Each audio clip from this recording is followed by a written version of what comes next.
asalaamaaleykum wa rahmatullah waa Codice della Strada ñu ñëwaat ci beneen vidéo ci beneen argumento muy fermata, sosta e arresto, domande vere e false. maanaam ñun demande yi nga xam ne vero lañ moom la ñuy jéem a expliquer. falso yi nag boo gis loo gis te bokkut ak li ma expliquer rek jàppal ni falso la ci argumento bi. fermata balaa ñoo commencé faaw ñu leeral leen lan mooy fermata, lan mooy sosta, lan mooy arresto. dafa am différence. fermata mooy yow sa bopp nga am soxla taxaw, comme ngay dawal ba yàgg ne man de xaaral ma taxaw fii am lu mu lijjanti, wala am ku ma laaj, wala nga am ko àndal war ko wàccee mu war a wàcc oto bi, wala koo xam ne ko war a jël comme ngay dawal war a jël nit ci oto bi. taxaw bi ngay taxawaay boobu moo tudd fermata. nga xam ne lu gàtt lay doon après nga départ, loolu mooy fermata.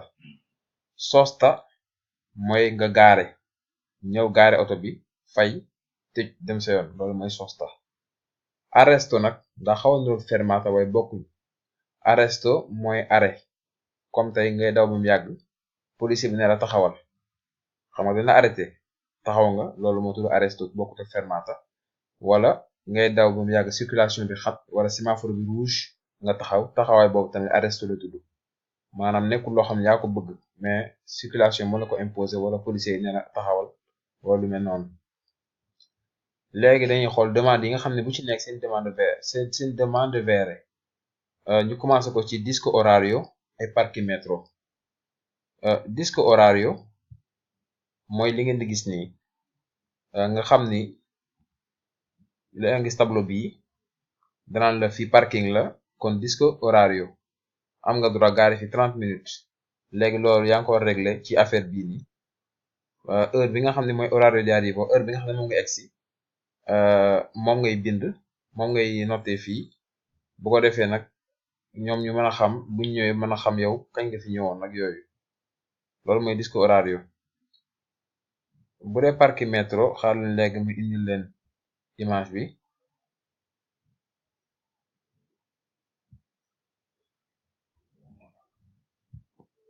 waaw bu dee parquímetro, kii mooy parquímetro. parquímetro boo ñëwee ci parqueggio a pagamento, foo xam ne danga fay gaare mais da ngay fay, ci appareil bi ngay ñëw fay, xool ñaata minute nga fi def nga fayal ko, daal jël étiquette bi def ko ci pare-brise oto bi. bu ko defee bu policier yi ñëw wala vigile yi mën a xam ni fayoon nga. lii mooy parquímetro. léegi ñu commencé ci disco orario et parquímetro seeni demande bu njëkk bi dafa wax ni se si parcheggia in una zona regolamentata con parquímetro. bu fekkente ni danga gaare ci zone boo xam ne dafa am parquímetro, occorre esporre l'apposito tagliando. mu ne danga war a esporre, maanaam danga war a wone tagliando mooy étiquette bu parquímetro bi, in modo che sia ben visibile. danga ko war a tege noo xamante ni danañ ko mën a gis bu baax.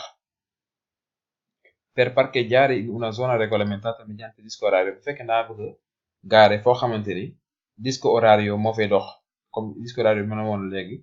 bisogna esporre in modo ben visibile l'orario di arrivo. mu ne heure bi nga egsee danga ko war a wone ba mu leer, pour bu ñëw xam ni heure sangam nga agsi. in una zona in cui la sosta è regolamentata con parquímetro. ci zone boo xam ni parquímetro dañ ko réglé, non occorre utilizzarlo se ci si ferma soltanto per far salire o scendere un passaggero. mu ne jarul, non occorre jarul nga koy utiliser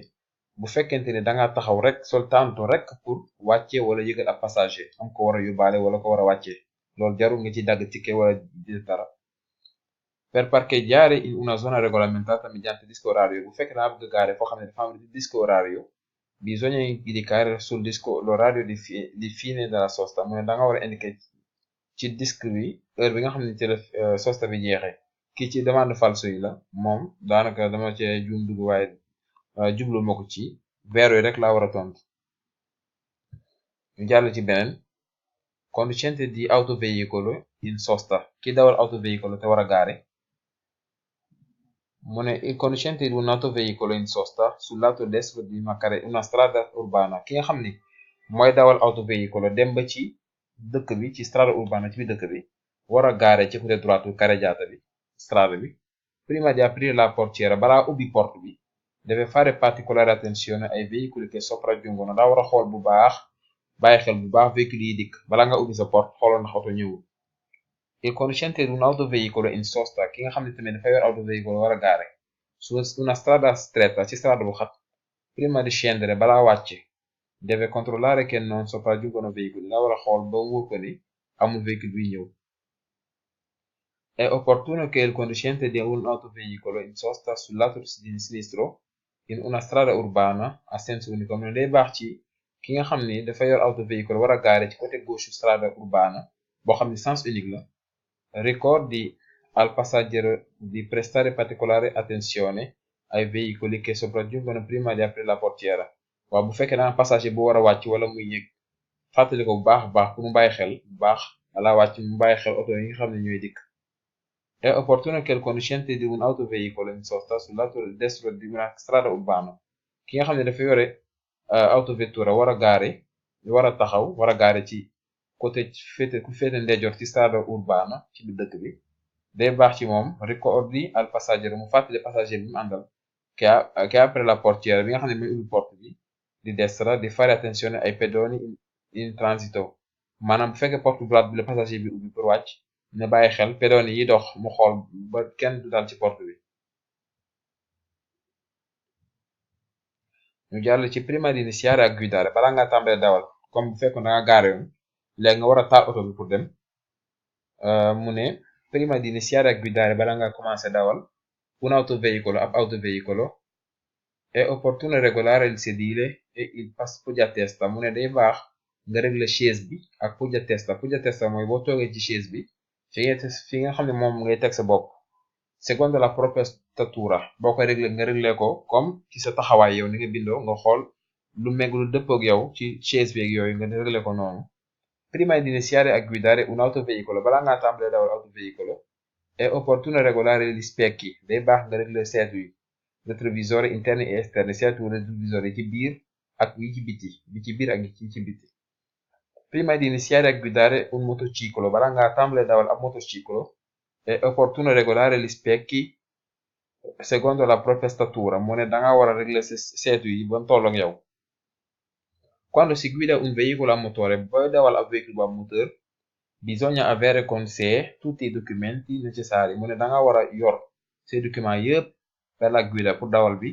carta di circolazione lu ci mel ni librette moo tudd carta di circolazione certificato di assicurazione mooy certificat assurance bi ak patente te permis na nga ko yor et in corso di validità te yëpp nag ñu nekk loo xam ne jeexul scadere wut.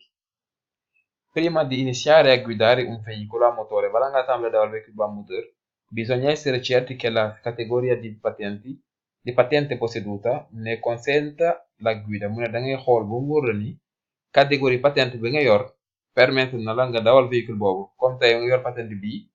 ñu bëgg laa dawal lo camion xoolal ndax camion bi patente bii dina ko mën a dawal déet loolu nga ko war a vérifier soo ko def. Prima di iniziare a guidare un veicolo bala nga tàmbale dawal véhicule bisogna essere certi del perfetto stato di efficienza del mezzo mu ne da nga war a xool ba wóor la ni véhicule boobu mezzo bi nga yor mooy oto bi nga yor xool ndax mi ngi ci condition yu baax pour nga mën ko dawal. Prima di iniziare a guidare un veicolo bala nga tàmbale dawal ab véhicule bisogna accertarsi che gli oggetti trasportati siano sistemati in modo da evitarne la caduta o dispersione mu ne da nga war a xool ba wóor la ni objet yi nga war a transporter systémare na tega nañ ko noo xamante ni du daanu du disperdere du tasaaroo waaye nga tege ko bu baax ba du daanu du tasaaroo. Prima di iniziare a guidare un veicolo bala nga tàmbale dawal véhicule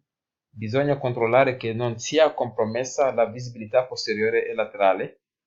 per la presenza di passeggeri o per il carico mal posizionato mu ne bala nga dawal véhicule da nga war a xool ba mu wóor la ni li sa kanam ak li sa ginnaaw amul kenn ci ñi ngay yóbbaale ku taxawee noo xamante ni da lay baare ba doo ko gis wala bagage boo xam ne nga tege noo xam ne day tax doo gis ci kanam wala doo gis ci ginnaaw lépp du nga ko war a bàyyi xel parce que yow da nga war a gis bu baax bala nga dawal. Prima di guidare un autoveicolo bala nga dawal autoveicolo bisogna individuare i comandi mu ne da nga war a xool individuare mooy ràññi commande yi lever et pourcentage lever yi ak bouton yi yëpp nga xamee leen bu ci ne lu muy liggéey lu mu war a def. Necessarie per la guida e comprenderne bene il funzionamento waaw commande yi da nga war a xam commande yi ngay soxla pour dawal te xam tamit lu muy fonctionner bu baax bala ngaa dem maanaam dawal ba mu yàgg nga war a klaxon ba pare ngay wër klaxon bi fu mu nekk wala nga war a taal lampe bi xamal foo koy taalee loolu tamit dafa lu ñuy war a moytu da nga war a xam lépp bala ngaa départ. Prima di iniziare a guidare un'autovettura, bala ngaa tàmbalee dawal autovettura, bisogna controllare che i passeggeri abbiano regolarmente allacciato le cinture di sicurezza. Mu ne da nga war a xool ba mu wóor la ni passager yi takk nañ seen ceinture de sécurité ñëpp dañu war a takk seen ceinture.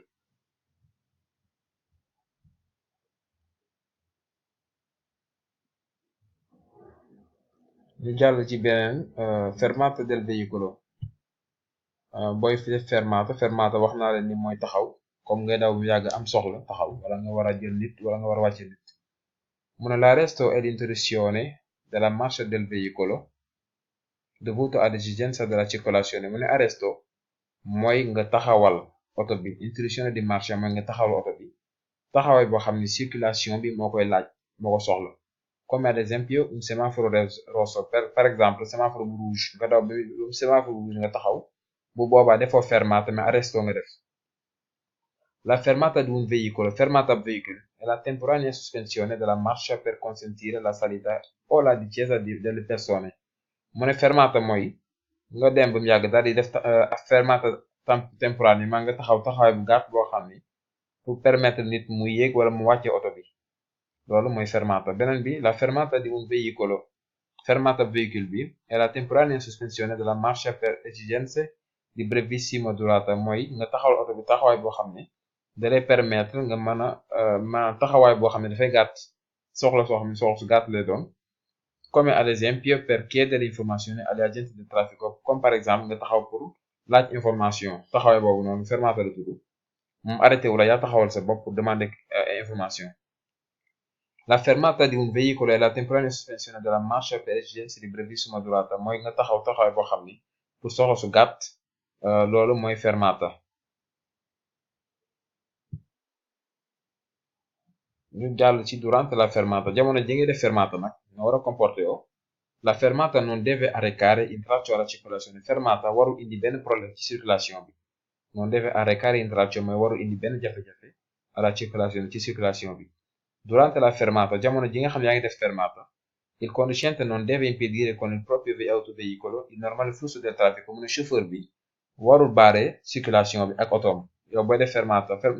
warul tax nga baare circulation bi. Durante la fermata jamono ji nga xam ne yaa ngi def fermata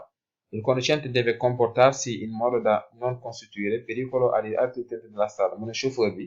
war naa fexe ba du indi daa war a comporter yoo noo xam ni du indi benn problème du mettre en danger ñeneen ñi ne ci strada bi. Durante la fermata il conducente deve essere sempre presente e pronto a riprendere la marcia. chauffeur bi buy def fermata toujours war na faa nekk pour bu waree dem bañ a taxaw maanaam boo fekkee da ngaa tëj oto bi dem rek tuddootu fermata mi loolu sosta la fermata mo da nga war a disponible. Durante la fermata jamono ji nga xam ne mi ngi def fermata bi il conducente deve sempre adottare le opportune cautele atte ad evitare incidenti. mu ne chauffeur bi jamono ji mu def fermata war naa jël matuwaay yi nga xam ne mooy tax du am accident du fa am lépp war na ko def lépp lu mën a def accident du am rek war na ko def. Non è consentito fermarsi per chiedere informazioni agli agenti del traffico. mu ne mayu la nga taxaw nag pour laaj information agent yi nekk ci strada bi muy policier yeeg yooyu quando ciò possa causare intralcio o rallentamento alla circolazione. bu fekkente ni arrêt boobu nga bëgg a def fermata boobu nga bëgg a def mën naa indi problème wala mën naa indi ralentir circulation bi kon mayu la nga def ko waroo ko def. Fermata fuori dei centri abitati maanaam nga def fermata fuori centro abitato mooy biir dëkk bi fi nit ñi dëkk. In caso di fermata booy def fermata ove non esiste il marciapiede realizzato foo xamante ni ove mooy dove foo xamante ni non esiste amul marciapiede bi nga xam ne dafa realizzato dafa yëkkatiku xam naa damay indi benn image wane lan mooy marciapiede realizzato comme dañ koy tudd lu bari. waaw bu ngeen déggee marciapiede realizzato lii marciapiede la mooy trottoir mooy marchepied léegi nag bii dafa realizzato nag dafa yëkkatiku gis ngeen dafa am dafa dañ ko yëkkati nga xam ne oto bu ñëwoon du yëg ci kaw marchepied bi dana xam fu mu war a yem lii mooy marchepiede realizzato. marchepiede non realizzato nag mooy bi nga xam ni amul yëkkatikuwul comme fii nii amul loolu fi oto bu ko xamul code mën naa ñëw ba fi chaise baa ngi nekk daal di fi taxaw parce que xamul ni fu mu war a yem ndax amul élévation boo xam ne moom la marchepiede realizzato am. moo tax mu ne in caso di fermata ove non esiste marchepiede realizzato, fekk da nga def fermata foo xamante ni amul marchepiede realizzato bi comme bi nga xam ne non realizzato moo fa nekk, mu ne il conducente deve lasciare uno spazio non inferiore ad un metro per il transito dei pedoni, mu ne chauffeur bi war naa bàyyi espace boo xam ne du yées 1 mètre, maanaam dina mat 1 mètre lu mu gën kaa tuuti pour pédone yi mën a am fuñ jaar, comme diggante bi fi nga xam ne mooy buntu négoce bi ak bande bu weex bi fii pédone yi au moins tey bu fekkonte ne oto mën na fay gaare buy gaare war naa fexe ba du ko dépassé, dina bàyyi au moins 1 mètre pour nit ñi mën a am fuñ jaar. Fuori dei centri abitati boo génnee dëkk bi, il conducente in caso di fermata, chauffeur bi fekk dafa def fermata, deve collocare se possibile il veicolo fuori dalla carreggiata, mu ne chauffeur bi buy gaare oto mu fekk mën naa nekk ne ko def fuori carreggiata, ne wàcc carreggiata bi. Fuori dei centri abitati boo génnee dëkk bi, il conducente in caso di fermata, chauffeur buy def fermata, deve collocare il veicolo fuori dalla carreggiata, daa war a gaare oto bi fuori carreggiata ma non sulle piste ciclabili, waaye nag fuori carreggiata waru tax nga dem gaare ko ci kaw piste ciclabile fi nga xam ne ci biciclette fa lañu war a jaar. Fuori dai centri abitati boo génnee dëkk bi, se non è possibile collocare il veicolo fuori dalla carreggiata, bu fekkente ni nag yow amoo possibilité génne ko carreggiata bi wàcce ko carreggiata bi, il conducente deve effettuare la fermata il più vicino possibile al margine destro della carreggiata, kon nu mu gën a sësee ci marche droite carreggiata bi moo gën bum dugg ci biir loolu waaye mën naa gën a sës ci margine destra bi. boo déggee margine destra mooy comme lii nga xam ne moom mooy rëdd bu weex bii nii, ki mooy margine sinistra ci strada bi ma nekk ni, beneen côté mooy margine destra.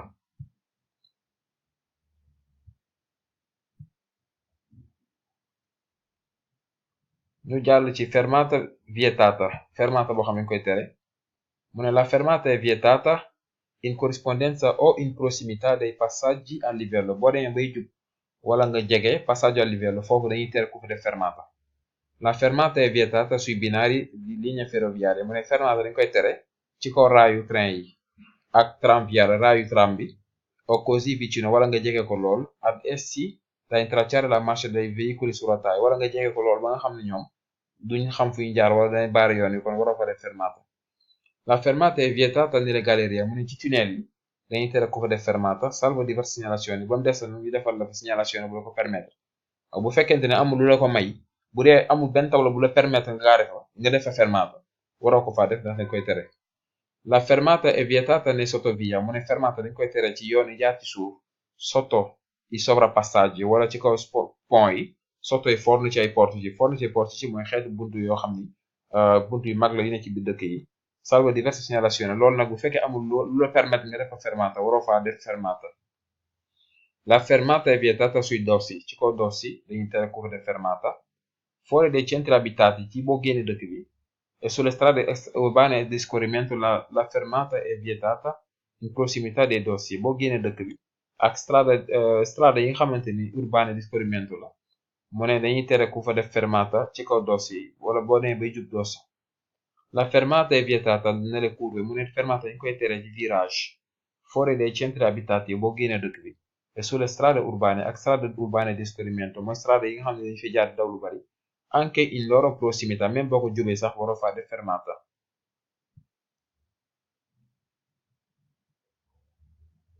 Fermate, cartelli e aree di intersezione, mu ne la fermata è vietata in prossimità e in corrispondenza di segnali stradali verticali in modo da occultarne la vista, mu ne fermata dañ koy tere boo jubee wala nga dem ba jege segnali stradali mooy tableau yi, bu fekkente ne yow boo defee fermata da ngay occultarne la vista del segnale, da ngay tax ba kenn du ko gis kon waroo faa def fermata. La fermata è vietata in prossimità e in corrispondenza di segnali semaforici in modo da occultarne la vista, mu ne semaforo yi bu fekkee da ngay gaar am na noo fay defee fermata bu dee boo ko defee day tax véhicule di nga gis semaforo bi kon waroo ko def. La fermata è vietata in corrispondenza dei segnali orizzontali di preselezione e lungo le corsie di canalizzazione, mu ne fermata dañ koy tere ci kaw segnal stradale di segnal orizzontale mooy rëdd yi ci suuf yi nga xam ni preselezione yi wone fi nga war a changer corsie ak yooyu, mu ne ci kawam dañuy tere ku fa def fermata ak li ñuy wax corsie di canalizzazione waroo fa def fermata. fuori dai centri abitati boo génne dëkk bi la fermata è vietata in corrispondenza e in prossimità delle aree di intersezione mu ne fermata dañ koy tere boo jubee wala nga dem ba tolloog intersezione muy croisement.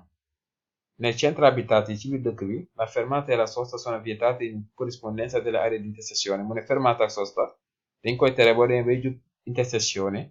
wala nga jege ko di a meno di 5 metri maanaam lu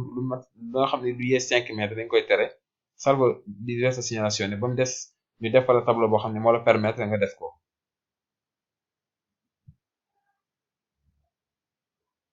Divieto di sosta e fermata. La sosta e la fermata sono sempre vietate sugli attraversamenti pedonali. Sosta ak fermata ci kaw attraversamento pedonale toujours dañ koy tere kenn waru koo def. La sosta e la fermata sono vietate in ogni caso sulle piste ciclabili e agli sbocchi di esse mu ne li ñu woowee piste ciclabile dañuy tere ku def fermata ci kawam ak ci boo ciy dugg maanaam fi nga xam ne fa la biciclette yi jaar pour dugg ak yooyu kenn waru faa gaare kenn waru faa taxaw.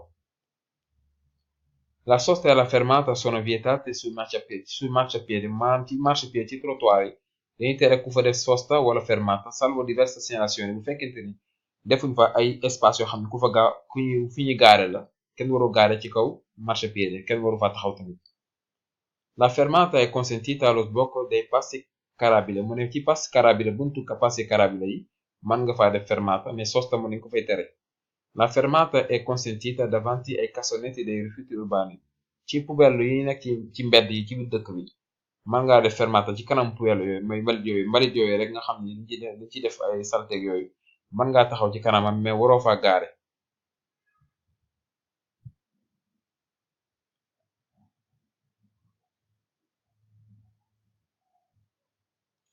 Cautele durante la sosta cauteru mooy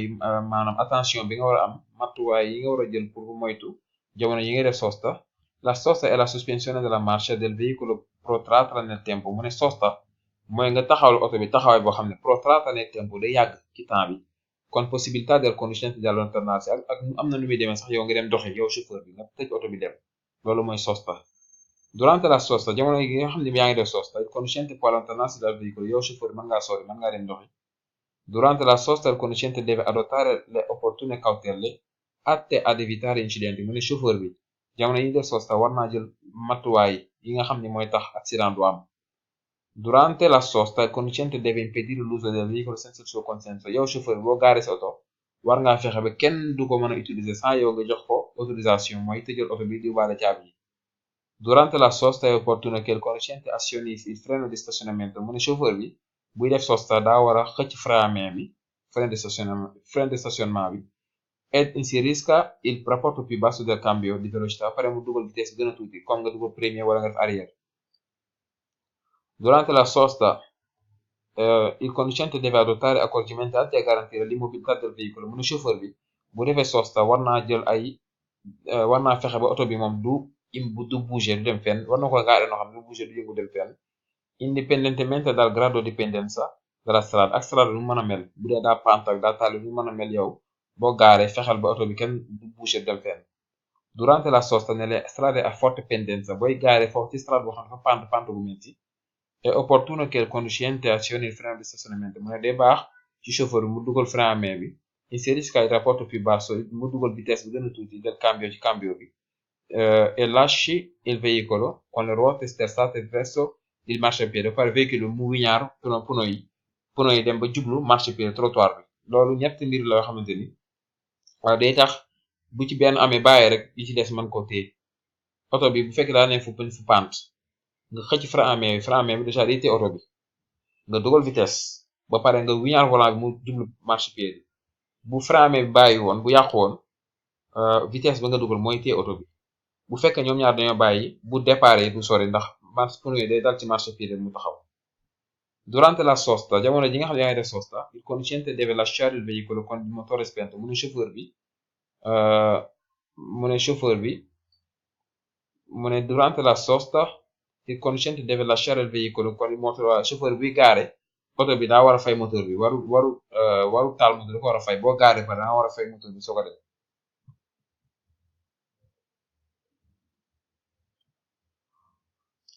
sosta fuori dei centri abitati boo génnee dëkk bi noo war a defee sosta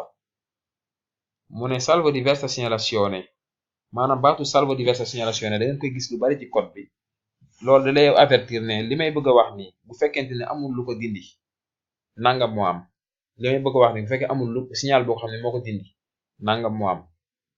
mu ne nag salvo diversa segnalazione i conducente chauffeur bi in caso di sosta nei centri abitati buy gaare ci biir dëkk bi deve collocare il veicolo il più vicino possibile al margine destro della carreggiata mu ne daa war a gaare véhicule bi nu mu gën a sësee rek ci marche droite carreggiata bi parallèlement adesso secondo il senso di marcia day parallèle ak marche bi nag par rapport ak sens bi mu jël moom pour que esista il marciapiede rialzato na fekk rek mu am marciapiede bi nga xam ne moo yëkkati ko bu ko amuloon da ngay bàyyi espace in caso di sosta ove non esiste il marciapiede rialzato fekkente ne gaare foo xam ne nag amul marciapiede bi nga xam ne dafa rialzato dafa yëkkatiku il conducente deve lasciare uno spazio non inferiore ad 1 metro per il transito dei pedoni mu ne chauffeur bi kon bu boobaa war naa bàyyi espace boo xam ne du yées 1 mètre pour pedoni yi man fa jaar fuori dei centri abitati boo génnee dëkk bi il conducente che deve sostare ha l'obbligo di collocare il veicolo ove possibile fuori dalla carreggiata mu ne chauffeur bi war a gaare dafa am obligation gaare oto bi saa soo xam ne fu mu ko mën a gaare rek fuori carreggiata moo gën ci moom ne ko def beneen dafa ne fuori dei centri abitati boo génnee dëkk bi il conducente che deve sostare chauffeur bi nga xam ne daa war a gaare ha l'obbligo di collocare il veicolo fuori dalla carreggiata mu ne dafa am obligation gaare véhicule fuori carreggiata ma non sulle piste ciclabili waaye nag bu mu ko defee ci kaw piste ciclabili yi beneen bi dafa wax ne fuori dai centri abitati boo génnee dëkk bi il conducente deve collocare il veicolo in sosta fuori dalla carreggiata mu ne chauffeur bi daa war a gaare otoom fuori carreggiata ma non sulle banchine waaye bu mu ko gaare ci ko banchine yi salvo diverse segnalazioni bu fekkente ni banchine yi defuñ fa signal boo xam ni dala ko permettre beneen bi dafa wax ne fuori dei centri abitati boo génnee dëkk bi in caso di impossibilità di collocare il veicolo fuori dalla carreggiata bu fekkente ni amoo possibilité gaare oto bi fuori carreggiata il conducente deve sostare il più vicino possibile al margine destro della carreggiata mu ne chauffeur bi kon bu boobaa oto bi da ko war a sës ci marche droite carreggiata bi lu mu gën a sësee ci marche droite bi moo gën beneen bi mooy zone con spazi di sosta zone yi nga xam ne dafa am espace pour gaare nelle strade urbane a senso unico di marcia ci strade urbane yi nga xam ne sens unique la sosta è consentita anche lungo il margine sinistro della carreggiata mu ne sosta foofu permettre nañ la nga defee ko sax côté gauche bu carreggiata bi perché rimanga uno spazio sufficiente al transito almeno di una fila di veicoli mu ne na fekk rek boo defee sosta ba pare na nga bàyyi espace bu doy pour almeno benn filu véhicule mën a am fuñ jaar nelle strade urbane ci strade urbane yi a senso unico di marcia bi nga xam ne sens unique la sosta è consentita anche lungo il margine sinistro mu ne sosta permettre nañ ko sax ñu ci côté gauche strada bi carreggiata bi purché rimanga uno spazio non inferiore a 3 metri di larghezza per il transito dei veicoli mu ne na fekk rek nga bàyyi espace boo xam ne du yées 3 mètres pour véhicule yi mën a am fuñ jaar nelle zone predisposte per la sosta ci zone yi nga xam ne nag dañ ko defar dañ ko liggéey pour sosta predisposte mooy dañ ko préparer pour sosta il conducente deve collocare il veicolo nel modo prescritto dalla segnaletica mu ne chauffeur bi ni ko signal bi waxee noonu la war a gaare oto maanaam signal bi ni ñu ko waxee noonu nga war a gaare sa oto nelle zone nelle quali gli spazi di sosta sono delimitati da segnaletica orizzontale ci zone yi nga xamante ni dafa am ay rëdd yoo xam ne dañ ko def pour fi nga war a gaare oto bi il conducente deve sempre sistemare il proprio veicolo entro uno degli appositi spazi stalli mu ne chauffeur bi toujours stalli yi nga xam ne moom ci nga war a gaare sa oto ci biir nga ko war a dugal senza invadere quella contigui mu ne boo gaare ci biir fexeel bul boole ñaar yëpp xaaral léegi moo woon leen benn image boo xam ni daf leen di wax nooy gaare ci lan mooy stall yi ak noo ciy gaare waa mbokk yi lii mooy stall yi li ngeen gis ni mooy rectangle yi ngeen gis ni nga xam ne oto bi day dugg oto yi ni lañuy duggee léegi nag day wax ni yow boo gaare fexeel ba bul occupé ñaari poste man ngaa jël sa poste rek bu ki nañ ñëwee am fu mu dugg comme ni ngeen ko gisee ni ko oto yi defee rek ku ci nekk da nga ñëw ci sa stall daal di ci dugg waa mbokk yi kon noonu la woon ñu ngi nekkoon ci capitolo boobu nga xam ni mooy fermata sosta e arresto xam naa ku déglu kii bi ku seetaan vidéo bi demande VR yëpp da nga koy xam te boo ko jàppee yeneen ci ñëw da nga xam ni falso la di ko wax ni rek suñ vidéo yi ku ko seetaan moom bu fekkee mën nga ko aimé nga aimé ko commenté ko partagé ko sax bu la neexee képp koo xam ni dañoo wax loo xam ne comprendre ko ci YouTube bi mën nga ko commenter ci suuf wax ñu ko laaj ñu mu gën a leer bu ko def ñu gën ko leeral jërëjëf